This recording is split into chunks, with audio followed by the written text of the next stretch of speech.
welcome to this episode of Shevolving Life. It's me, Samantha, and I'm so happy to be here with you all. I do not take this lightly or for granted that you have decided to pour into yourself and invest in yourself and learn more about how to connect with the well-being that's already inside of you. As you know, we always start each episode talking about how the purpose of this show is to remind you of your light, of the love that's already inside of you. We are just literally finding practical ways to connect to what's already there. So thank you and welcome. On this episode, we're going to be talking about mindful eating. You may already know because we pretty much do this already. When we need a pick me up, when we need to regulate, when we need a sense of feeling like home, feeling safe and secure, we oftentimes will go to food for comfort, right? Go to food to nourish us, mind, body, and soul. It's just not a physical right need that's getting taken care of, but it speaks to the emotional well-being, eating your mom's or your grandma's, signature dish, your great grandma recipe for mac and cheese, like it just hit different, right? And sometimes that go-to coping mechanism, which is food and comfort food specifically, can create a pathway in our brain um, that is it almost feels hardwired, right? And so oftentimes, especially when things get particularly tough and your stress levels sort of skyrocket because you have more things going on in your life. You got this project and that project, and your boss is talking crazy, and the kids got this and that activity. And, I got to do date night with the husband. When your plate starts to fill up, your metaphorical plate starts to fill up, we tend to kind of go to the quick, the easy, and the fastest ways for us to self-regulate that we've been doing all of our lives. And for a lot of us, eating has been that comfort thing. Eating has been that go-to coping mechanism that helps us regulate our emotional state. And so oftentimes, especially when you start on a weight loss journey or you are rebuilding your relationship with food in a more sustainable way, in a more healthy way, we just sort of swing the pendulum and go into the direction of, all right, we're gonna not eat any of those comfort foods. We're gonna just eliminate all that bad stuff. We're gonna eliminate this and oftentimes that is just not sustainable. For a time, fasting or eliminating those particular foods will sort of help your body reset and get to a more neutral state. But for long-term sustainability, it's better to work with the wiring that's already there in order to rewire in a more positive, proactive way. And so mindful eating is just that. It is a way to incorporate eating in a very mindful, a very sensual way, the things that we love and the things that both nourish us in our physical body, but nourish our soul, nourishes us emotionally, right? And so, the way that we eat oftentimes is more important than what we eat, how we are eating it. Are you standing up at the counter, right? Are you noshing off the kids' plates, different things before you even sit down to enjoy your meal, right? Are you thinking about your to-do list and stressing about what else needs to be done while you're eating. All of those things contribute to a relationship with food that you don't want. And a lot of times, unwanted weight gain, unwanted sort of side effects, digestive issues, because we don't sit and mindfully eat. So, what is mindful eating, you may ask? It's literally using food and your mealtime as a place to center yourself, the very act of eating, right? Um, think about all the senses that are involved when you eat, right? What are you looking at? Your plates. Y'all know it's a whole phenomenon of taking pictures of food, like looking at food that is well prepared, that looks delicious, that looks inviting. Is satisfying to our senses, right?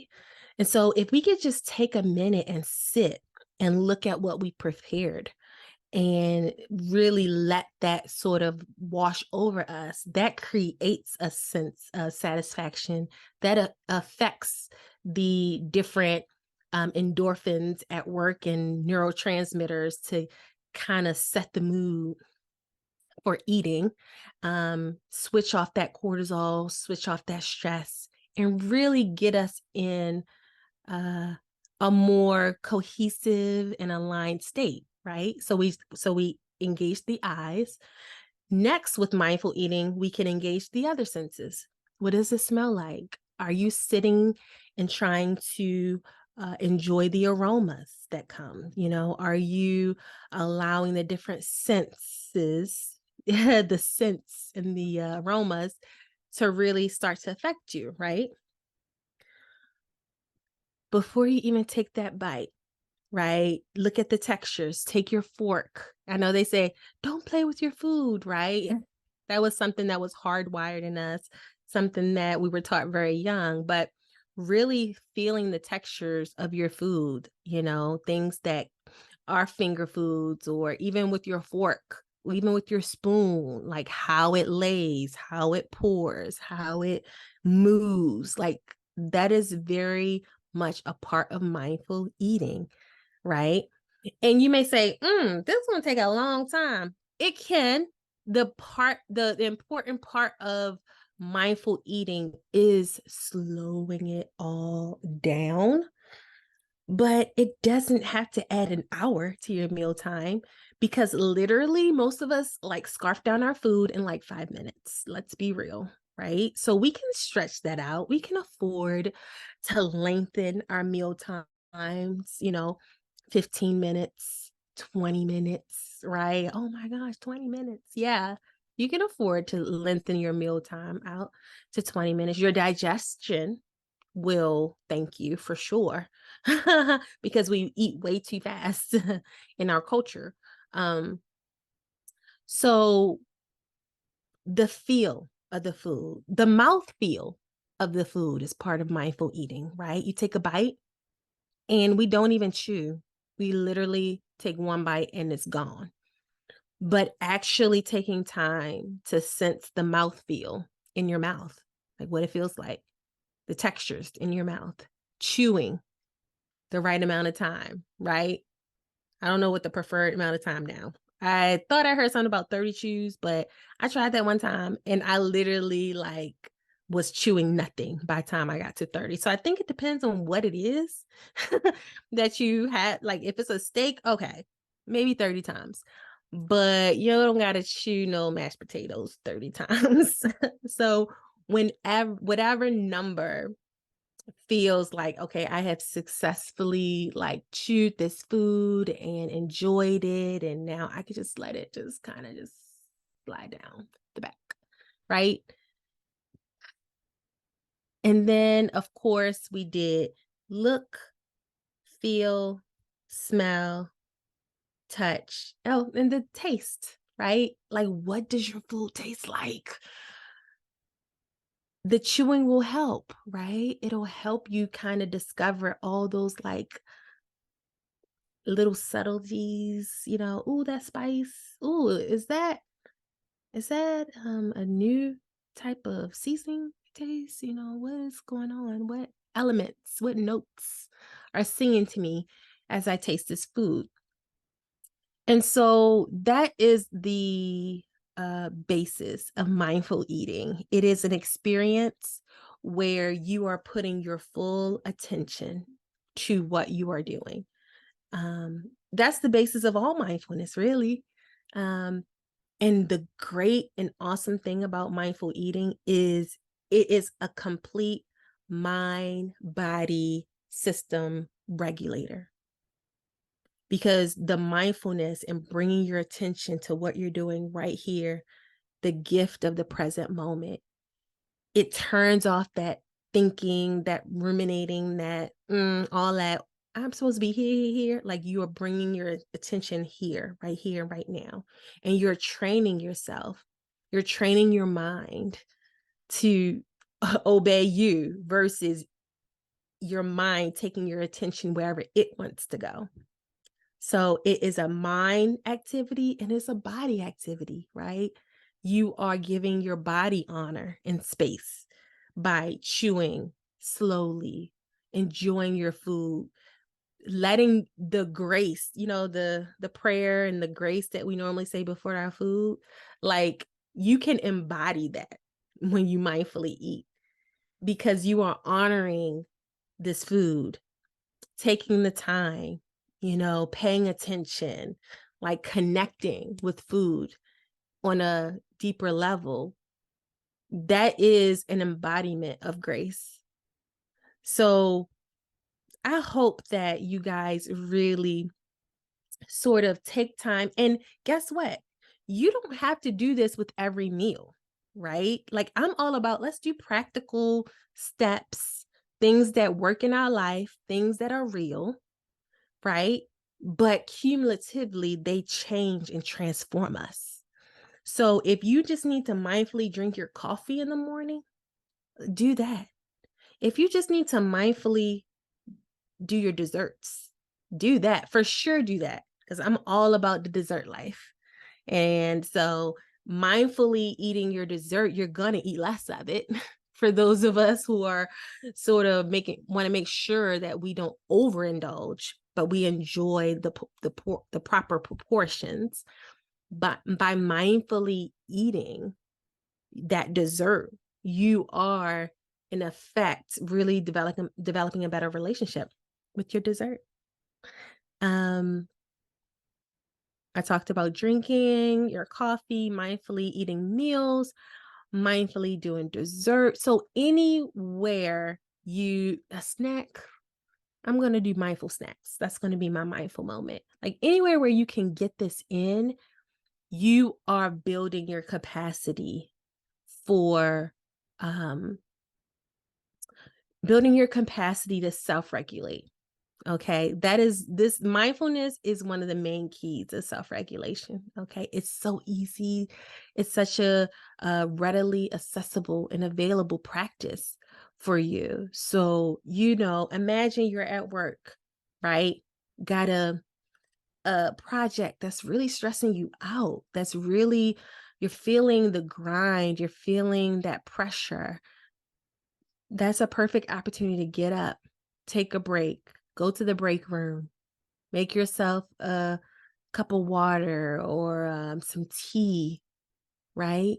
And literally give yourself permission to only think about drinking tea. And your mind is going to wander, because that's what minds do. And especially in the beginning, once you start to shift from that sort of busy ruminating mind, when you first make the shift, your mind is going to rebel like a bratty child. It's going to rebel. And all you do lovingly and compassionately say, hey, I know you're used to just running wild, mind. But what we're going to do right now is not think about that project. What we're going to do is mindfully drink this tea. And what you're doing is allowing spaciousness and a gap to be there of non-thinking, where the inspiration can come in, where the wisdom to problem solve can come in, where the body can respond in a state of rest, digest, heal, you are now in that zone. And in that zone, the dominant state is not thinking, it is being, it's awareness.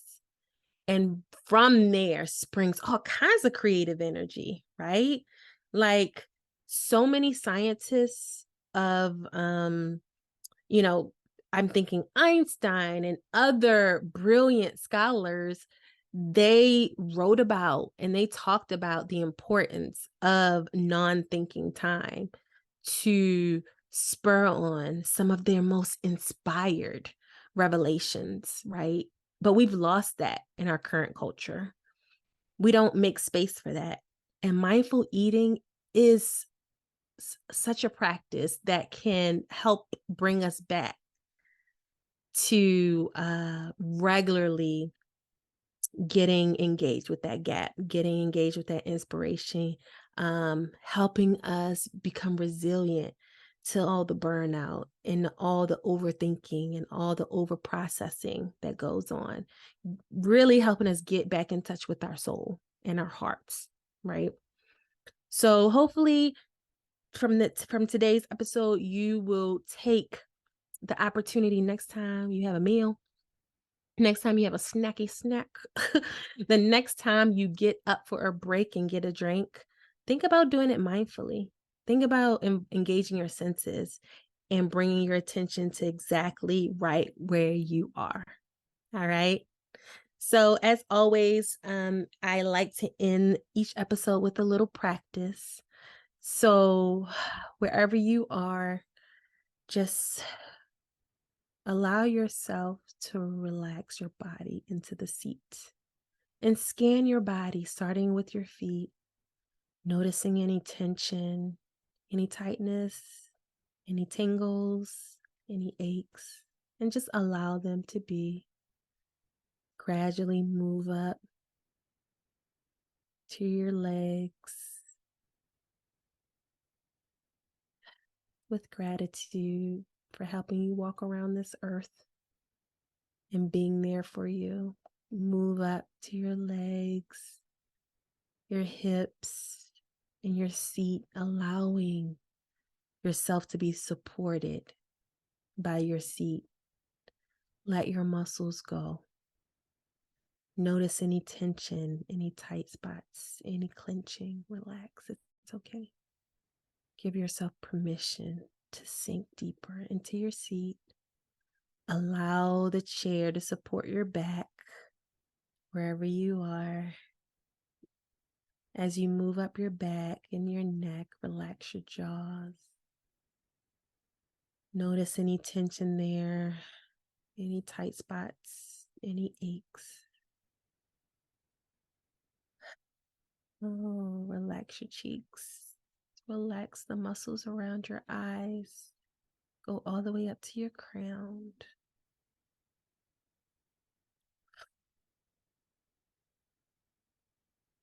Breathe in. Exhale all that tension that you just took notice of. Give yourself permission to relax that tension and let go of it. Deep breath in again.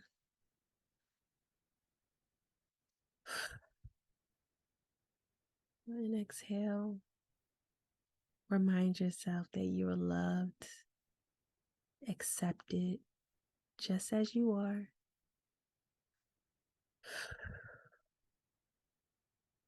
Remind yourself that you are supported. As you feel supported in this seat, you are supported.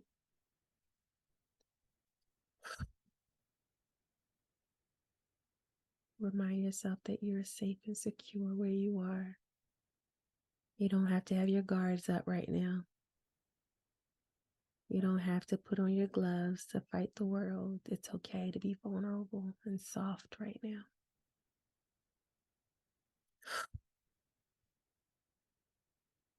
Allow the light of your inner being to wash over you.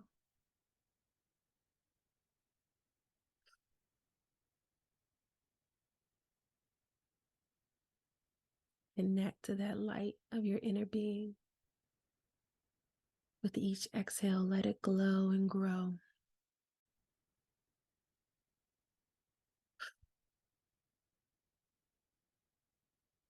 Whenever you're ready, I want you to open your eyes and orient yourself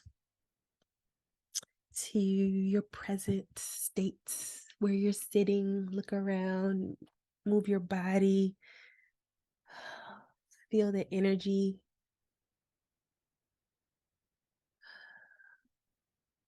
Show yourself some love and compassion, some gratitude for taking this time to invest in yourself, taking this time out to retreat away and listen to medicine for your soul, right? You guys, this is a movement, okay? This is a movement for moms and women to say enough is enough. You know, we are going to invest in us. We are going to learn how to pour back into ourselves and connect to the wellness, the wellspring that is us. And so make sure that you share this video with other mama friends, other women, and like and subscribe so that you'll never miss a beat for when the next new episode drops, right? Thank you guys as always, and I will catch you later on the next episode of Shevolving Life. Bye.